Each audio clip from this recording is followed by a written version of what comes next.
예수님 부활하셨습니다. 부활의 은혜와 기쁨이 여러분 심령에 가득하기를 기원합니다. 미국 예일대학의 니콜라스 월터 스토프 교수님이 지은 나는 사랑하는 사람을 잃었습니다 라는 제목의 책이 있습니다. 실제로 교수님의 아들 에릭이 25살 때 오스트리아 눈 덮인 산 기슭에서 세상을 떠났습니다.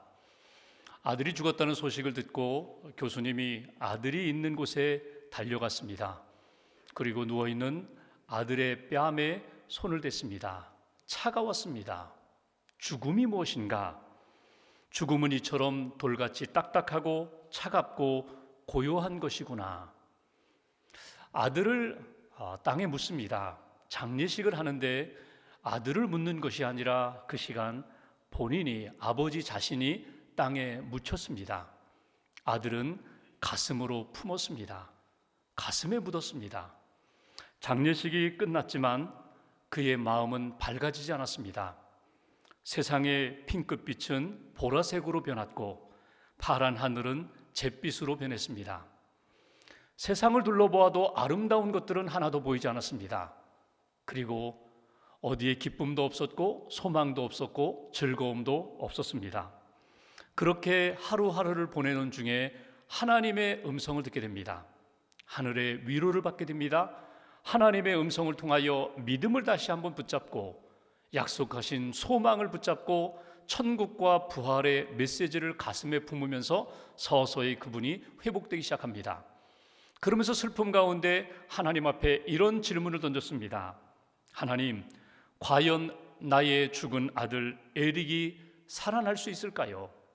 하나님이 말씀하셨습니다. 내가 이미 죽은 자를 일으켰다. 내가 부활시켰도다. 십자가에 죽은 내 아들을 내가 살렸도다. 다시 일으켰다는 것, 부활시켰다는 것을 내가 잊어버리지 말아라. 부활신앙을 붙잡고 부활이 있음을 분명히 믿고 그 믿음으로 살아가라는 것입니다. 여전히 슬픔이 있었지만 부활신앙, 부활의 소망으로 한 걸음 한 걸음 믿음의 길을 걸어가면서 그분이 서서히 회복되었다. 그 아들의 죽음에 대한 슬픔을 기록으로, 마음으로 담은 책이 바로 나는 사랑하는 사람을 잃었습니다라는 책입니다. 여러분은 사랑하는 사람을 잃은 경험이 있습니까? 여러분은 그 상실의 슬픔을 어떻게 극복하셨습니까? 우리는 신앙생활하면서 예수님이 부활하셨다는 믿음과 고백을 가지고 있습니다. 동시에 예수님이 부활의 첫 열매가 되셨기에 예수님을 믿는 모든 사람들도 예수님처럼 신령하게 부활할 것을 우리는 믿고 믿음으로 고백합니다. 여러분, 제가 다시 한번 여러분들에게 질문을 던져보겠습니다. 여러분, 예수님의 부활을 믿으십니까? 여러분 자신도 예수님을 믿고 예수님처럼 신령한 몸으로 부활할 것을 믿으십니까? 우리는 그 믿음이 있습니다. 분명히 예수님의 부활과 나의 부활에 대한 믿음이 있음에도 불구하고 우리가 인생을 살아가면서 신앙생활하면서 그 믿음이 선명하게 드러나지 않을 때가 너무나도 많이 있습니다. 그런데 부활신앙이 아주 강하게 나타날 때가 있습니다. 아니, 더 정확하게 표현한다면 내가 그동안 가지고 있었던 부활신앙을 더 강하게 붙드는 때가 있습니다. 그때가 언젠가 하면 나의 사랑하는 가족, 나의 사랑하는 친구, 나의 사랑하는 배우자가 세상을 떠났을 때, 죽음의 사선을 넘어갔을 때 우리는 그때 다시 한번 부활신앙을 더 강하게 붙잡습니다. 부활을 믿습니다. 반드시 부활이 있어야 됩니다. 그 부활신앙을 확인하고 부활을 고백하면서 슬픔의 상황을 뛰어넘는다는 것입니다. 오늘 본문은 두 여인이 등장합니다. 안식 후 첫날 예수님 이미 돌아가셨습니다. 안식 후 첫날 새벽에 막달라 마리아, 또 다른 마리아 두 여인이 예수님의 무덤을 찾아갑니다. 이른 새벽에 향품을 들고 한 번 더 예수님을 만나고자, 한 번 더 예수님의 시신에 향유를 바르고자 무덤을 향하여 갔습니다. 지진이 일어납니다. 그리고 하늘에서 내려온 천사가 그 무덤을 막고 있는 돌을 굴렸습니다. 그리고 돌 위에 앉아서 여인들을 맞이합니다. 모두가 두려움 가운데 떨고 있는 상황. 5절을 보시면 너희는 무서워하지 말라. 십자가에 못 박히신 예수를 너희가 찾는 줄 내가 알고 있다. 6절을 보면 그가 여기 계시지 않고 그가 말씀하시던 대로 살아나셨느니라. 와서 그가 누우셨던 곳을 보라고. 그가 살아나셨느니라. 그가 살아나셨느니라. 천사가 오늘 이 두 인에게 예수 그리스도의 부활을 증거하는 것을 듣게 됩니다. 예수님의 부활 소식을 들은 이 여인들 어떻게 반응했을까? 오늘 부활주의를 맞이하면서 예수님의 부활에 대한 믿음을 가지고 나의 부활도 믿고 고백하는 우리들에게 오늘 부활의 신앙을 가진 삶의 모습은 어떤 모습이어야 되나? 우리는 부활 신앙으로 어떻게 살아가야 되는가? 이것이 오늘 이 아침에 우리에게 주시는 메시지입니다. 오늘 본문 먼저 8절 말씀을 봉독하겠습니다. 8절 한 절을 함께 봉독합니다. 그 여자들이 무서움과 큰 기쁨으로 빨리 무덤을 떠나 제자들에게 알리려고 다름질할세. 아멘. 여기 보시면 부활의 소식을 들은 이 여인들의 반응이 나옵니다. 감정 상태가 나옵니다. 성경은 8절에 무서움과 큰 기쁨이 그들 안에 일어났다. 여러분, 무서움, 두려움과 기쁨, 큰 기쁨은 사실 함께 공존하기 어려운 감정입니다. 그런데 이 여인들에게 무서움과 큰 기쁨이 그들 가운데 일어났다는 것입니다. 난생 처음 들어본 죽은 자가 다시금 살아났다는 소식에 대하여 두렵고 떨림이 있었을 것입니다. 그런데 그들 안에 두려움이 있었지만 큰 기쁨이 찾아왔다는 것입니다. 여기 큰 기쁨이라는 이 단어가 헬라어 원문을 보면 메갈레스 카라스라고 되어 있습니다. 카라스는 기쁨이고 메갈레스라는 것은 메가톤급의 어마어마한 기쁨이 그들 안에 찾아왔다는 것입니다. 그들 안에 어마어마한 기쁨이 찾아오자 어둠이 물러가고 두려움이 물러가고 기쁨의 상태가 되었다. 그것이 오늘 부활의 소식을 들은 이 여인들의 영적 상태, 마음의 상태입니다. 여기서 우리에게 주시는 첫 번째 메시지가 있습니다. 여러분, 우리가 이 부활절 아침에 다시금 하나님께서 성령님을 통하여 우리에게 들려주시는 메시지를 듣고 붙들어야 합니다. 그 메시지는 부활의 주님, 주님의 부활을 기뻐하라는 것입니다. 예수님의 부활을 기뻐하는 믿음의 인생이 되어야 한다고. 여러분, 부활이 있다는 것, 예수님이 부활하셨다는 것, 그 부활이 오늘 우리 인생의 가장 중요한 문제들에 대한 해답이 되고 해결책이 된다는 것, 이것이 오늘 우리에게 주시는 메시지입니다. 오늘 이 여인들이 큰 기쁨으로 가득 찼습니다. 왜 기뻐했을까요? 예수님은 이미 죽으셨고 이미 장사되셨고 무덤에 갇히셨는데 그것으로 끝난 줄 알았는데 그분이 살아나셨다는 소식에 대하여 기뻐했을 것입니다. 그러나 더 궁극적인 문제, 더 근본적인 문제를 들어본다면 우리 인간의 죽음에 대한 해답이 부활에 있기에 그 부활 소식이 그들에게는 큰 기쁨이 될 수밖에 없었다는 것입니다. 여러분, 우리 인간의 많은 문제들, 궁극적인 문제, 근본적인 문제 파고 들어가면 결국 어디에서 만나게 됩니까? 죽음이라는 문제 앞에 서게 됩니다. 죽음이 내 인생을 왕노릇하는 것 같아요. 죽음이 이 세상의 모든 것들을 좌지우지하는 것 같아요. 그래서 우리는 죽음 앞에 맥없이 힘을 잃고 무너지는 것이 우리의 모습입니다. 그런데 오늘 예수님이 부활하셨다는 이 소식이 모든 인간의 근본적인 문제, 궁극적인 문제인 죽음의 문제에 대한 해결책, 해답이 되기 때문에 우리에게는 큰 기쁨이 된다는 거예요. 여러분, 역사를 보시면 많은 철학자들이 죽음의 문제에 대하여 많은 것들을 설명해 놓았습니다. 죽음의 현상에 대하여, 죽는 것이 무엇인가, 이 철학적으로 많은 것들을 설명해 놓았어요. 그러나 그 철학자들의 설명이 진정한 이 죽음의 문제에 대한 해결책은 될 수 없었습니다. 의학자들, 의사들, 또 생명과학자들이 이 죽음의 문제를 극복하기 위하여 많은 노력을 했어요. 난치병, 불치병의 문제를 연장시키는 생명의 치유와 연장의 역할을 했지만 죽음의 문제에 대하여 그 누구도 해결을 하지 못했어요. 모든 사람들은 다 죽음 앞에 서게 되어 있습니다. 죽음을 맞이하게 되어 있습니다. 그 죽음 때문에 두려워하는 인생들에게, 온 인간들에게 오늘 예수 그리스도의 부활하심은 진정한 나의 죽음에 대한 해답이 되기 때문에 죽음이 우리에게 주는 두려움과 어둠의 문제를 해결하는 이 부활의 신앙이, 부활이 결국 우리 문제에 대한 진정한 기쁨이 된다. 이것이 오늘 우리에게 가르쳐 주시는 메시지입니다. 예수님 부활하셨어요. 부활의 첫 열매가 되셨기에 예수 그리스도를 믿는 모든 사람들은 어떻게?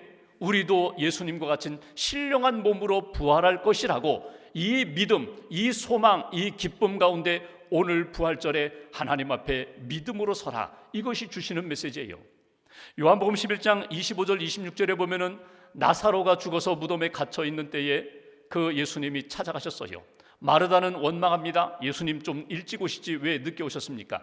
그때 예수님이 마르다에게 이런 질문을 하십니다. 나는 부활이요 생명이니 나를 믿는 자는 죽어도 살겠고 무릇 살아서 나를 믿는 자는 영원히 죽지 아니하리니 이것을 내가 믿느냐? 예수님의 부활을 믿느냐? 예수님을 믿는 모든 사람들의 부활을 믿느냐? 영생을 믿느냐? 마르다가 예, 제가 믿습니다. 오늘 동일한 질문을 우리 스스로에게 던져봅니다. 예수님의 부활을 믿고 그리고 나의 부활을 내가 믿고 있는가? 모든 죽음의 문제에 대한 해답이 부활임을 나는 분명히 믿고 있는가? 오늘 예수님이 부활하심이 내 인생의 진정한 기쁨입니다. 이렇게 고백하고 그 부활의 은혜와 기쁨이 여러분 심령 가운데 가득하기를 주님의 이름으로 축원합니다. 초대교회 성도들의 신앙생활을 우리가 남아있는 문서를 통해서 볼 수 있어요. AD 125년경 한 철학자가 자기 친구에게 쓴 편지가 있습니다. 그 편지에 보면은 본인은 신앙인이 아닌데 예수님을 믿는 신앙인들의 모습에 대하여 쓴 글이 있습니다. 제가 한번 읽어드리겠습니다. 기독교인들은 정말 이해하기 힘든 새 종교 집단이다. 사람이 죽어도 슬퍼하지 않고 기뻐하며 그들의 신에게 감사의 예식을 드린다. 그들은 장례를 위하여 묘지에 줄지어 갈 때에도 마치 소풍 가듯이 즐거워하며 감사합니다, 감사합니다 노래하며 환한 얼굴로 묘지를 향하여 걸어간다. 이해하지 못하겠다는 거예요. 그러면 그 초대교회 성도들이 카타콤 지하 묘소에서 원형 경기장에서 사자밥이 되면서도 얼굴이 밝고 죽음을 두려워하지 않을 수 있었던 신앙은 무엇입니까? 부활신앙 때문입니다. 예수 그리스도를 믿는 모든 자들이 죽지 아니하고 그날에 우리도 신령한 몸으로 부활할 것이라는 분명한 믿음이 있었기 때문에 그 부활의 믿음으로 기뻐하며 감사하며 힘있게 담대하게 살아갈 수 있었다는 것입니다. 오늘 부활절 아침에 여인들이 가졌던 그 큰 기쁨, 부활의 능력이 저와 여러분들의 심령 가운데 다시 한번 회복되기를 주님의 이름으로 축원합니다. 두 번째 9절 말씀 보실까요? 9절 한 절을 같이 봉독합니다. 예수께서 그들을 만나 이르시되 평안하냐 하시거늘 여자들이 나아가 그 발을 붙잡고 경배하니. 예수님의 부활 소식을 듣고 여인들이 막 달려갑니다. 부활의 소식을 전하기 위하여 달려가는데 예수님이 나타나셨어요. 부활하신 예수님이 오늘 여인들에게 평안하냐 샬롬하고 인사하십니다. 그 부활의 주님을 만난 여인들이 제일 먼저 한 일이 뭐예요? 그 발 앞에 엎드려서 예수님의 발을 붙잡고 경배했다. 이것이 오늘 성경의 말씀이에요. 경배라는 말이 무엇입니까? 경의와 존경을 표하기 위하여 높이는 것, 내가 엎드려서 그를 높이는 것이거든요. 신앙적인 의미로 바꿔볼까요? 경배라는 것은 하나님 앞에 진정으로 믿음으로 예배하는 것이 경배입니다. 경배의 대상은 오직 하나님 한 분뿐이에요. 이 땅에 그 누구도 하나님이 받으실 경배, 영광 받을 자격이 없어요. 그런데 오늘 이 여인들이 예수님의 발을 붙잡고 경배했다는 그 의미는 무엇입니까? 그 신앙은 무엇입니까? 부활하신 예수님이 나의 하나님이 되시고 이분이 진정 하나님의 아들 되시고 구세주이심을 믿음으로 고백하며 예배드렸다는 거예요. 여기서 우리에게 주시는 두 번째 메시지가 있습니다. 부활하신 주님, 그 주님께만 예배드리라, 주님께 경배하라. 이것이 우리에게 주시는 두 번째 메시지입니다. 여인들이 예수님을 만나 제일 먼저 한 일은요, 기뻐하고 그 다음에 예수님을 만났을 때 경배하는 것이 삶의 우선순위가 되었어요. 예배하는 것이 우선순위가 되었어요. 부활의 주님께 예배드리며 그분께 높임을 드리며 그분이 주시는 은혜를 사모하는 인생. 사도행전을 읽어보시면 재미있는 에피소드, 의미 있는 에피소드가 몇 가지 나와요. 그 중에 사도행전 10장에 보면은 고넬료라는 사람과 베드로가 만나는 장면이 있습니다. 고넬료 백부장입니다. 로마 군인입니다. 장교입니다. 근데 성경을 보시면 그는 경건한 사람이었다고, 구제하는 사람이었다고, 기도하는 사람이었다고. 환상 중에 하나님이 고넬료에게 말씀하십니다. 요바에 있는 베드로를 초청하여 예배를 드려라. 베드로를 통하여 하나님의 음성을 들어라.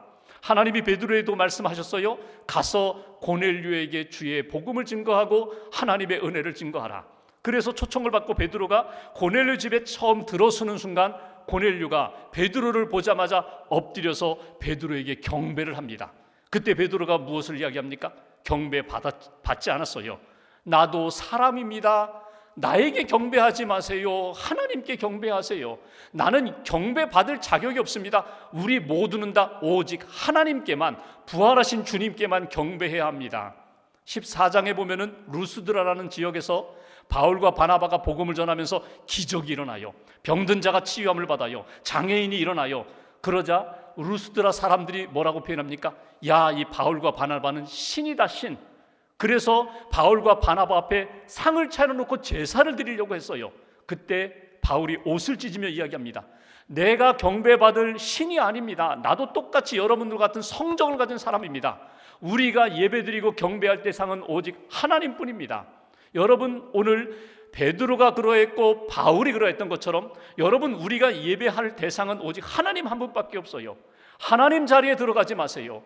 혹이라도 여러분 신앙생활하는 가운데 많은 도움을 받았는데 그 도움 준 그분이 하나님 자리에서 경배받을 사람이 아니라는 거예요. 언제 어디서나 우리가 예배드릴 때마다 잊지 말아야 할 것은 나는 하나님 앞에, 부활하신 주님 앞에 예배드립니다. 오늘 여인들이 그러했던 것처럼 예수님의 발을 붙잡고 경배했던 그 예배의 신앙, 그 겸손했던 신앙을 여러분 이 부활절에 다시 한번 확인하셔야 합니다. 부활의 예수님은 누구이신가? 신학자들이 많은 표현을 했어요. 그런데 참 마음에 드는 표현이 하나 있어요. 그건 뭐냐면 문학가인 영국의 C.S. 루이스가 부활의 예수님은 어떤 분인가 여러분 선택하십시오라는 글이 있습니다. 거기에 보면 이렇게 표현했습니다. 부활하신 예수님은 분명히 둘 중에 하나다. 2000년 기독교 역사를 바라보고 성경의 말씀을 읽어볼 때에 부활하신 예수님은 사기꾼이든지 아니면 진정으로 하나님이든지 둘 중에 하나다. 왜냐하면 여러분, 부활이 진짜라면, 부활이 진짜고 예수님이 진짜 부활하셨다면 그분은 사기꾼이 될 수가 없다는 거예요. 기독교 2000년 역사 가운데 만약에 부활이 가짜요, 예수님이 사기꾼이라면 오늘 이런 교회의 역사, 복음의 역사, 생명의 역사가 있을 수 없다. 선택하라는 것입니다. 당신은 부활하신 예수님을 사기꾼으로 생각하고 있는가? 아니면 진정한 하나님의 아들, 하나님, 부활하신 분으로 생각하고 믿고 있는가? 오늘 이 시간 여러분 한번 결정해 보세요. 진정 예수 그리스도가 다시금 부활하신 것이 그것이 하나님의 능력이요, 그분이 하나님이시라면 여러분 누구에게 경배해야 돼요? 예수님께 경배해야 돼요? 하나님께만 경배해야 돼요. 우리가 예배드릴 때마다 항상 그 부활하신 주님에 대한 믿음과 소망을 잃어버리셔서 안 돼요. 무엇을 하든지, 찬양을 하든지 기도를 하든지 예배에서 하나님이 주신 말씀을 사모할 때 하나님께 초점을 맞추고 하나님께 집중하셔야 돼요.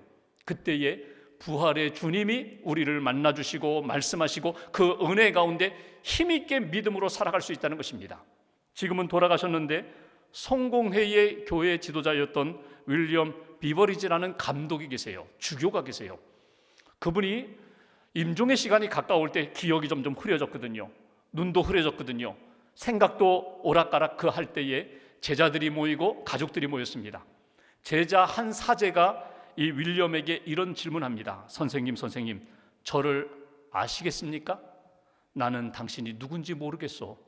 아내가 곁에 있다가 남편에게 물었습니다. 윌리엄, 저는 알아보시겠어요? 당신도 또 누구요? 전혀 알아보지 못했어요. 제자도 가족도.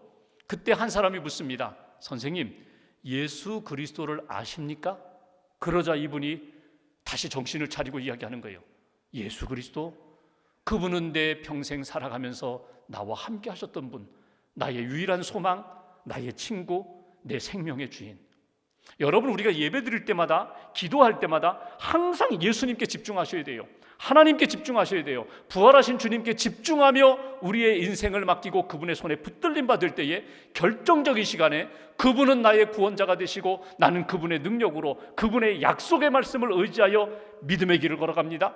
사망의 골짜기를 지나갑니다. 어둠의 터널을 지나갈 수 있습니다. 이런 믿음의 담대함을 우리가 얻게 된다는 것입니다. 예배의 본질은 하나님의 임재하심을 체험하는 거예요. 주님을 만나는 거예요. 부활의 주님을 만나는 것입니다. 지금도 살아계신 하나님, 지금도 살아 역사하시는 부활하신 주님을 내가 만나 그 은혜 가운데 살아가는 날, 그것이 바로 매일매일의 부활절이고 부활신앙으로 승리하는 하나님의 사람들의 모습이라는 거예요. 여러분, 가족의 생일을 맞이하게 되면 함께 모이죠. 케이크에 촛불을 켜고 축하하면서 파티를 합니다. 예수님이 이 땅에 오신 성탄절에 우리가 가족이 함께 모이고 친구들이 모여서 함께 파티를 합니다. 그런데 이 세상 역사 가운데 가장 중요한 날이 예수님이 이 땅에 오신 날이기도 하지만 더 중요한 날은요, 예수님이 사망 권세를 이기시고 부활하신 날이에요.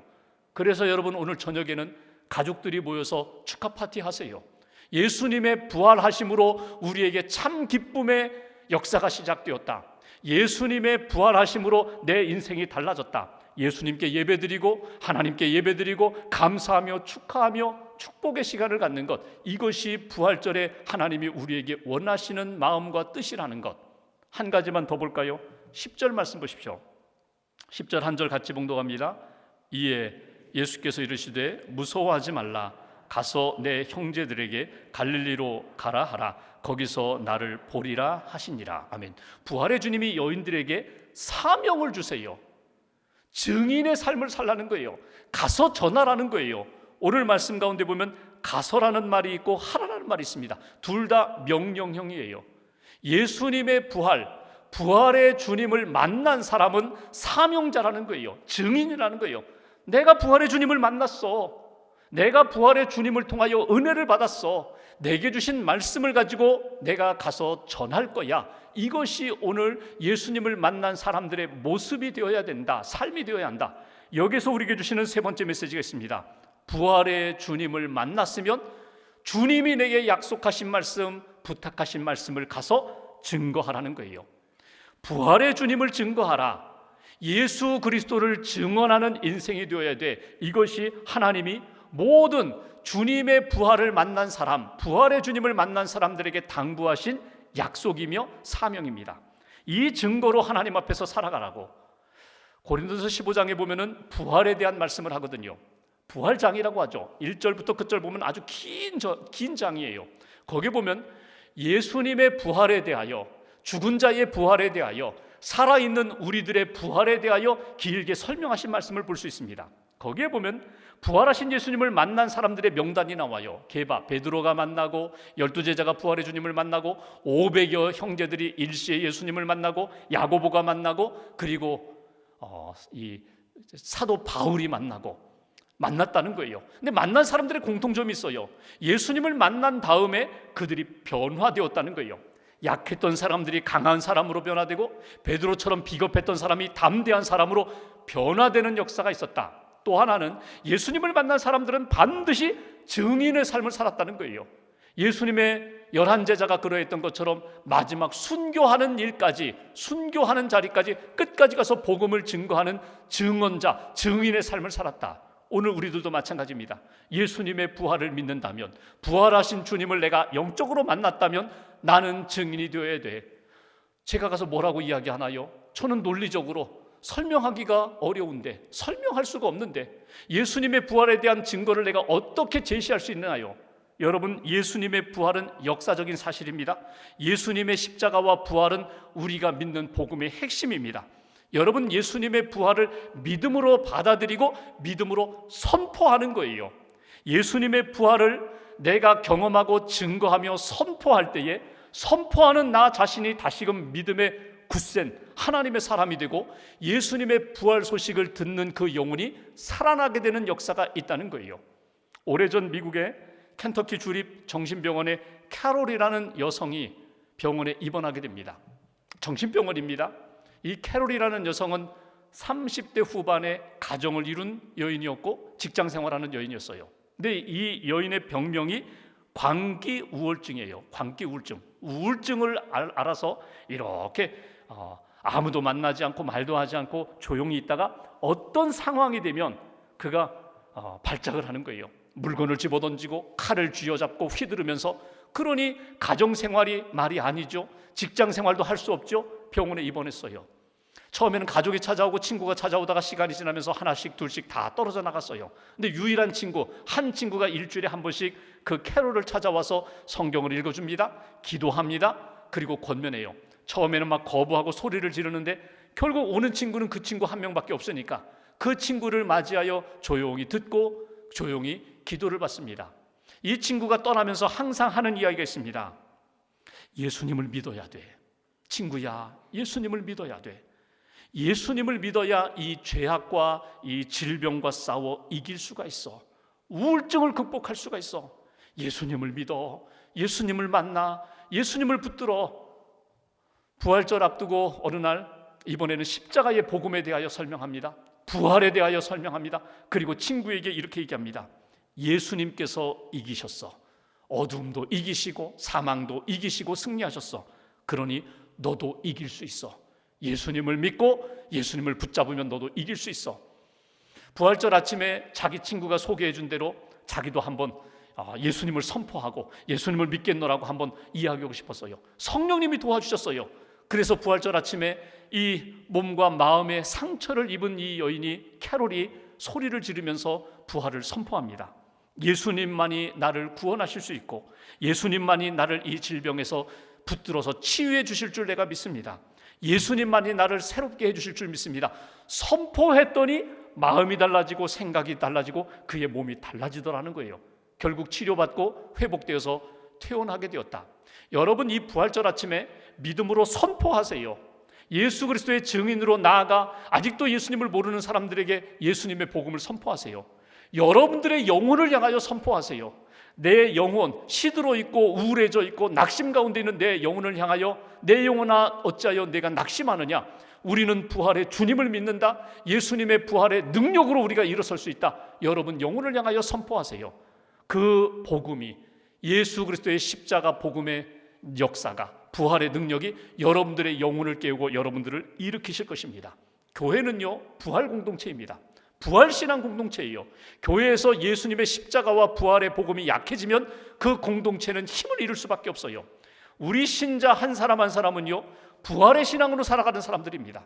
죽음의 문제를 우리는 부활에 대한 해답을 얻고 살아가는 사람들이에요. 예수님의 부활을 다시 한번 선포하면서 부활의 소식으로 기뻐합니다. 부활의 신앙으로 예배합니다.